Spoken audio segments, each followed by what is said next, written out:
चरणों में कोटि कोटि नमन करता हूँ। महर्षि वाल्मीकि जी, संत गुरु रविदास जी, संत Kabirdas ji, Guru Nanak Dev ji, Jyotiba Phule ji, Savitri by Phule ji, Fatima Sheikh ji, Narayan Guru ji, Sahu ji Maharaj, Shivaji Maharaj, Periyar Ramaswamy Naikar ji, doctor Baba Saheb Ambedkar ji, माता रमाबाई जी, मानवर कांसीराम साहब, रामस्वरूप वर्मा जी, जगदेव बाबू कुशवाहा जी, नरेश सिंह यादव जी के चरणों में कोटि कोटि नमन करते हुए, आदरणीय भिक्खु संघ को वंदना करते हुए, आदरणीय राजरत्न अम्बेडकर जी, मिशन जय भीम के राष्ट्रीय अध्यक्ष सुभाष आर्या जी, भारतीय बौद्ध महासभा यानी कि बुद्धिस्ट सोसाइटी ऑफ इंडिया और मिशन जय भीम के सारे कार्यकर्ताओं को क्रांतिकारी जय भीम, वीरेंद्र नमो बुधाय। जो लोग इधर खड़े हैं, मेरा आपसे निवेदन है, अगर आपको डॉक्टर बाबा साहब अम्बेडकर से प्यार है तो प्लीज आप आधा घंटा और दीजिए, कुर्सियों पे आइए। जो लोग इधर खड़े हैं, मैं सबसे निवेदन कर रहा हूं, आप लोग कुर्सी पे आइए। जो लोग गैलरी में खड़े हैं, उनसे मेरा निवेदन है, आप कुर्सी पे आइए। कुर्सी पे आपको भोजन भी कुर्सी पे मिलेगा और पानी भी आपको कुर्सी पे बैठे हुए मिलेगा। अभी आपने राजरत्न अम्बेडकर जी को सुना, उन्होंने डॉक्टर बाबा साहब अम्बेडकर के पूरे जीवन संघर्ष को आपके सामने रखा। उन्होंने तथागत बुद्ध का धर्म ही क्यों चुना, उन्होंने विस्तार पूर्वक बताया। तो मैं जहां से उन्होंने खत्म किया वहां से शुरू करता हूं। आखिर बुद्ध का धर्म ही क्यों? डॉक्टर बाबा साहब अम्बेडकर अपने हिस्से का काम कर गए। हमारी और आपकी जिम्मेदारी क्या है, यह चिंतन हमें और आपको करना होगा। कभी तो हमें सोचना चाहिए, आखिर इंद्र मेघवाल को घड़े छूने मात्र पर उसकी हत्या क्यों हो गई? जितेंद्र मेघवाल को मूंछ रखने मात्र पर, सुंदर दिखने पर हत्या क्यों हो गई? हाथरस के अंदर एक बेटी की हत्या करके आधी रात को उनका सर जला दिया गया, आखिर क्यों? अभी दो बहनों को बलात्कार करके फांसी पे लटका के मार दिया गया, आखिर क्यों? घोड़ी पर बारात निकालने पर हमले क्यों? जाति के ऊपर इतना उन्माद क्यों? जब तक हम इस बीमारी को नहीं समझेंगे तब तक बीमारी का इलाज नहीं हो सकता। आप लोग तो बीमार हो जाते हैं, इलाज के लिए डॉक्टर के पास जाते हैं, डॉक्टर आपका सारी परेशानी सुनता और समझता है, समझने के बाद दवाई देता है, दवाई देने के बाद भी जब दवाई आप लेते हैं ठीक नहीं होते, उसके बाद फिर से आप डॉक्टर के पास जाते हैं। आप डॉक्टर को कहते हो कि डॉक्टर साहब आपकी दवाई जितने दिन आपने कही थी उतने दिन मैंने दवाई खाई, लेकिन मेरे को बिल्कुल भी आराम नहीं है। उसके बाद डॉक्टर आपके कई प्रकार के टेस्ट कराता है, ब्लड टेस्ट कराता है, यूरिन टेस्ट कराता है, एक्सरे कराता है, एमआरआई कराता है, सीटी स्कैन कराता है, और सारी जांच कराने के बाद पहले वो बीमारी के कारण को समझता है। जब आपकी बीमारी का कारण समझ आ जाता है, उसके बाद डॉक्टर दवाई देता है और दवाई लेने के बाद आप लोग ठीक हो जाते हैं। तो फिर हम लोग की बीमारी ठीक क्यों नहीं हो रही? हम लोग भी तो नाना प्रकार की दवाइयां खा रहे हैं, हम लोग भी तो जाति की वजह से उत्पीड़न से कैसे मुक्ति मिले उसके नाना प्रकार के उपाय कर रहे हैं। सरकारों ने बहुत सारे कानून बनाए, बहुत सारी योजनाएं बनाई, न्यायालय बनाए, लेकिन उसके बावजूद हमारी बीमारी से, इस उत्पीड़न से हमें मुक्ति क्यों नहीं मिल रही? तो मैं एक समाज का डॉक्टर होने के नाते, जो मैंने तरह तरह की जांच करने के बाद इस सामाजिक बीमारी का कारण ढूंढ निकाला है, वही कारण जो डॉक्टर बाबा साहब अम्बेडकर जी ने कितने साल पहले खोज लिया था कि ये सामाजिक व्यवस्था जो ऊंच नीच पर आधारित है, छुआछूत पर आधारित है, असमानता पर आधारित है, शोषण पर आधारित है, ये शोषणकारी व्यवस्था हमारी गुलामी का कारण है, हमारी बदहाली का कारण है, हमारे उत्पीड़न का कारण है। जब तक इस सामाजिक व्यवस्था में हम लोग बने रहेंगे, जब तक हम लोग अपनी अपनी जाति को ऊंचा बताते रहेंगे, जब तक हम लोग अपनी अपनी जातियों को जिंदा रखेंगे, जब तक हम लोग इस सामाजिक व्यवस्था में जहां विषमता है, शोषण है, छुआछूत है, जातिवाद है, उसी सामाजिक व्यवस्था में बने रहकर जातियों को जिंदा रखेंगे, तब तक हमें इस सामाजिक उत्पीड़न से, जातिगत उत्पीड़न से, छुआछूत से मुक्ति मिलने वाली नहीं है। डॉक्टर बाबा साहब अम्बेडकर तो दवाई देकर गए, उन्होंने इस सामाजिक बीमारी का कारण समझ लिया था और उसका इलाज करने के लिए वो पूरे समाज का आह्वान करके अपने समाज को बुद्ध का धम्म देकर गए। उन्होंने कहा था, मैं भारत बौद्ध में करी, मैं भारत को बौद्ध में करूंगा, मैं अपने समाज को छुआछूत से, जातिवाद से मुक्त करूंगा, मैं अपने समाज को अनेक प्रकार की विषमता से, असमानता से मुक्त करूंगा, मैं अपने समाज के जीवन के विकास के रास्ते खोल दूंगा। और उन्होंने संकल्प लिया, अब मैं अपना बाकी का जीवन भारत को बौद्ध में बनाने में, छुआछूत मुक्त बनाने में, जातिवाद मुक्त बनाने में लगाऊंगा। लेकिन 14 अक्टूबर 1956 को डॉक्टर बाबा साहब अम्बेडकर ने बुद्ध के धम्म की दीक्षा ली, बुद्ध के धम्म को अपने आचरण में उतारा। लेकिन इससे पहले कि वो पूरे भारत को बौद्ध में करते, वो दीक्षा लेने के 1 महीने 22 दिन बाद वो महापरिनिर्वाण को प्राप्त हो गए। और उसके बाद वो डॉक्टर बाबा साहब अम्बेडकर का सपना, वो सपना रह गया।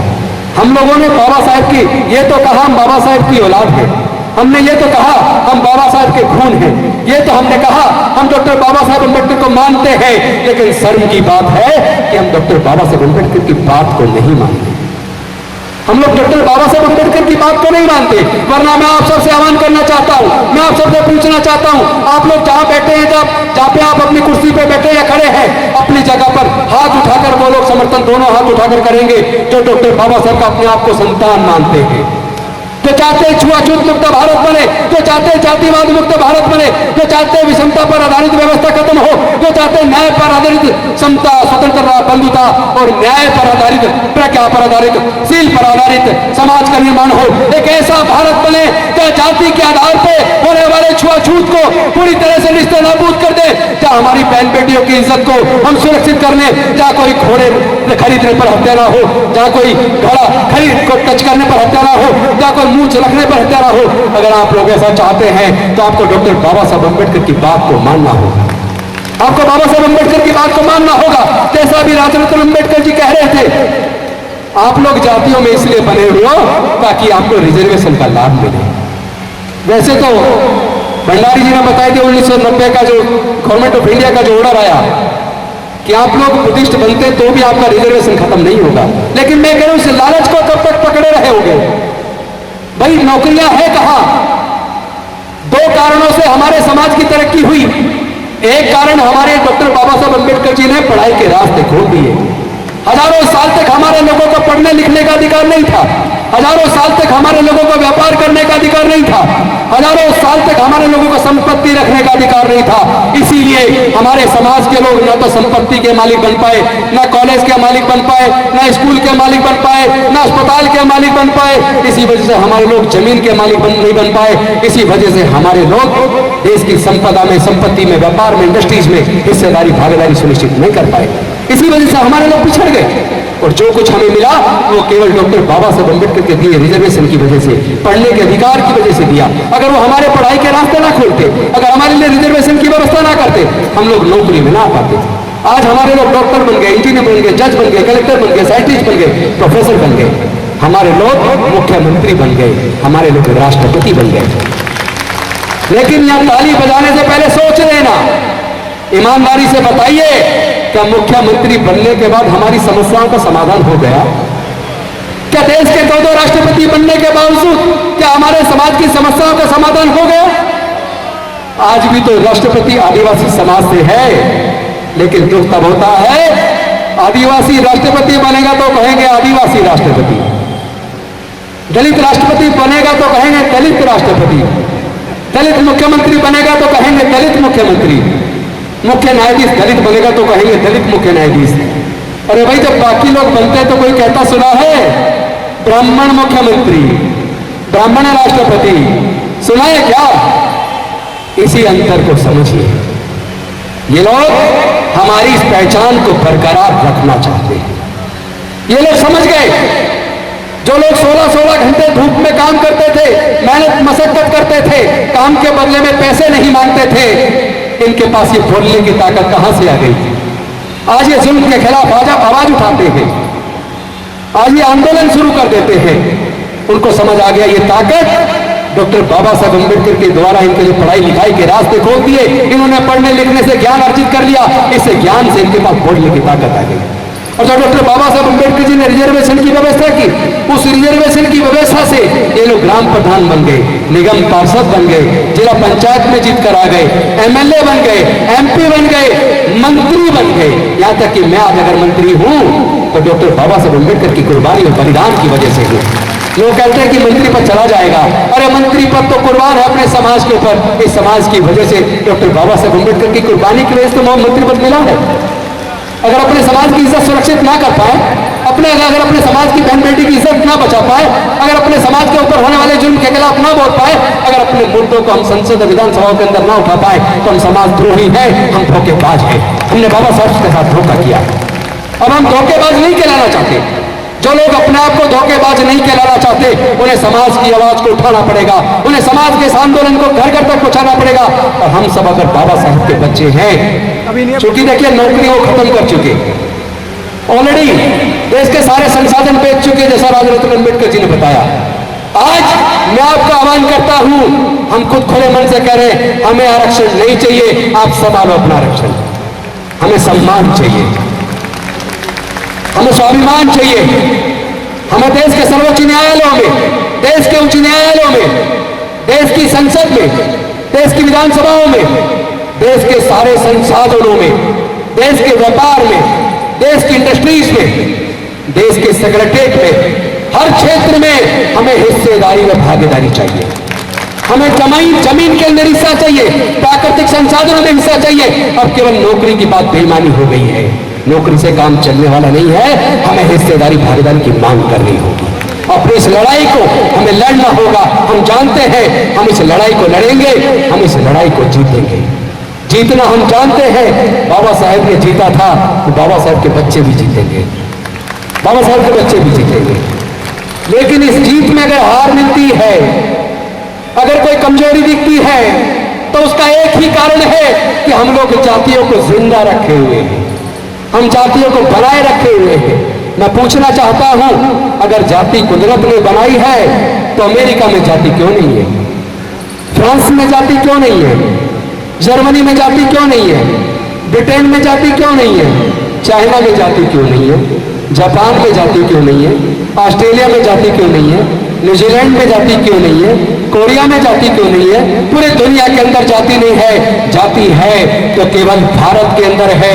हमें इस पर चिंतन करना चाहिए। तो कौन लोग हैं जिन्होंने जातियां बनाई, और जाति के बनने से फायदा किसको हुआ और जाति के बनने से नुकसान किसको हुआ? अगर जातियों की वजह से हमें नुकसान है तो फिर हम जातियों को पकड़ के क्यों बैठे हैं? हम जातियों को छोड़ के नहीं देते। इसीलिए हमने इस बीमारी का इलाज खोज लिया है। खोज के तो डॉक्टर बाबा साहब अम्बेडकर गए थे, लेकिन वो जो दवाई पुड़िया बनाकर समाज को डॉक्टर बाबा साहब अम्बेडकर विषमता से मुक्ति दिलाने के लिए, छुआछूत से मुक्ति दिलाने के लिए, जातिवाद से मुक्ति दिलाने के लिए जो दवाई पुड़िया बनाकर डॉक्टर बाबा साहब अम्बेडकर देकर गए थे, हमारे बुजुर्गों ने उसे अलमारी में बंद कर दिया और गलो गुलामी का जीवन जीते रहे, जातियों को जिंदा रखे हुए रहे। इसीलिए हमारे समाज के साथ जाति की वजह से उत्पीड़न होता है। अगर हम जाति छोड़ देंगे, हम बौद्ध बन जाएंगे। बाबा साहब के सपने को पूरा करने के लिए बौद्ध में भारत का निर्माण करना होगा। 128 देश भारत की तरफ देख रहे हैं, वो भारत को विश्वगुरु मानते हैं, वो भारत को विश्वगुरु बुद्ध के देश के रूप में जानते हैं। बुद्ध की वजह से भारत का नाम दुनिया के अंदर रोशन है। भारत को फिर से वही गौरवशाली राष्ट्र बनाना है, भारत को फिर से विश्वगुरु बनाना है। उसका रास्ता केवल एक है, बौद्ध में भारत। जो लोग तैयार है बौद्ध बनने के लिए, तो जहां भी खड़े पर दोनों हाथ उठाकर समर्थन करेंगे। तो बौद्ध बनने के लिए, बाबा साहब के सपने को साकार करने के लिए क्या आप लोग तैयार हैं? तो मेरे साथ बोलिए, बौद्ध धर्म की क्या पहचान? बौद्ध धर्म की क्या पहचान? बौद्ध धर्म की क्या पहचान? मानव मानव एक समान। जाति छोड़ो, जाति छोड़ो, जाति छोड़ो, जाति छोड़ो। जय जय जय जय जय भीम, जय भीम, जय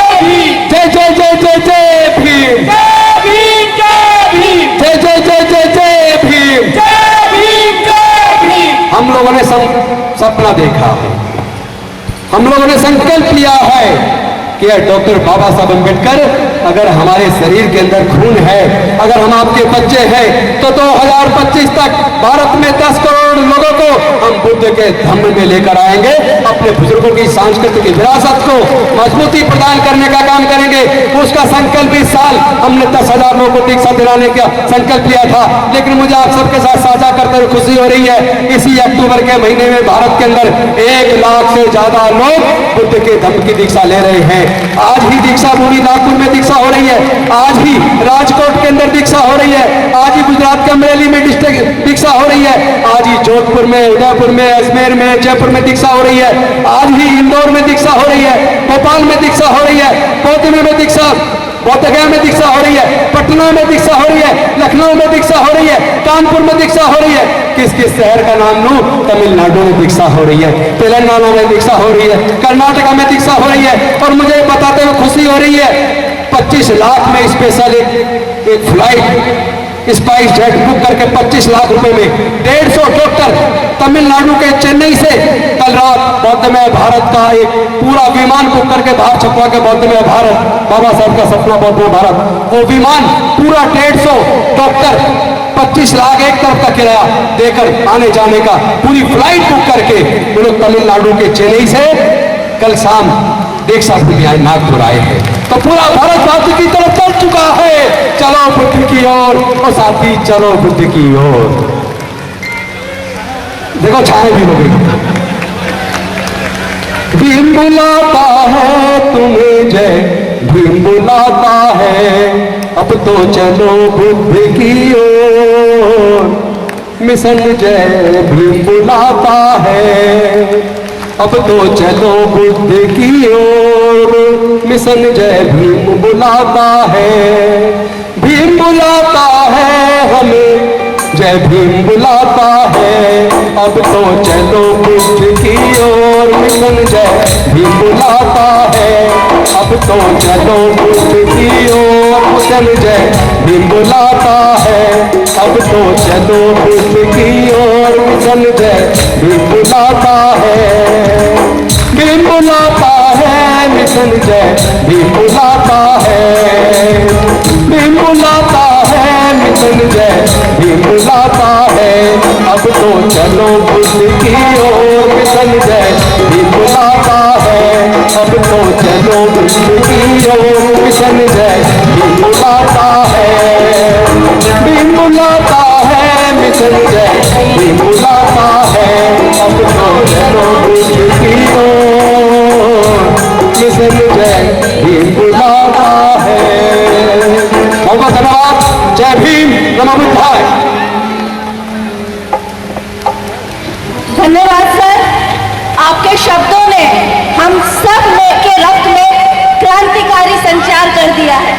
एक हौसला और है, 2025 में जनवरी से 6 महीने के लिए मैं श्रामनेर बनकर पूरे भारत को बौद्ध बहुत धन्यवाद। देश में जाऊंगा। बहुत बधाई। एक जनवरी 2025। बहुत धन्यवाद। चूंकि दीक्षा दिवस अशोक विजयदशमी 2025 को 10 करोड़ लोग बौद्ध के धर्म की दीक्षा लेंगे, और उसके लिए 1 जनवरी से इसको 4 चरणों में बटा है। इस साल 10,000 का लक्ष्य था, 1 लाख क्रॉस कर गया। अगले बार 10 लाख का लक्ष्य है, 1 लाख का लक्ष्य है, 10 लाख क्रॉस करेगा। उससे अगले साल 2024 में 10 लाख का लक्ष्य है, 1 करोड़ क्रॉस करेगा। और 2025 में 10 करोड़ का लक्ष्य है, 20 करोड़ क्रॉस करेगा। बहुत धन्यवाद। तो मैं 1 जनवरी 2025 से चीवर धारण करके सामने बन के पूरे भारत का भ्रमण करूंगा। बौद्ध में भारत का सपना, बाबा साहब का सपना था, हम उनकी सच्ची संतान हैं, वो सपने को जरूर पूरा करेंगे। बहुत बहुत धन्यवाद। जय भीम, जय भारत, नमो बुद्धाय। Press the bell icon on the YouTube app and never miss another update.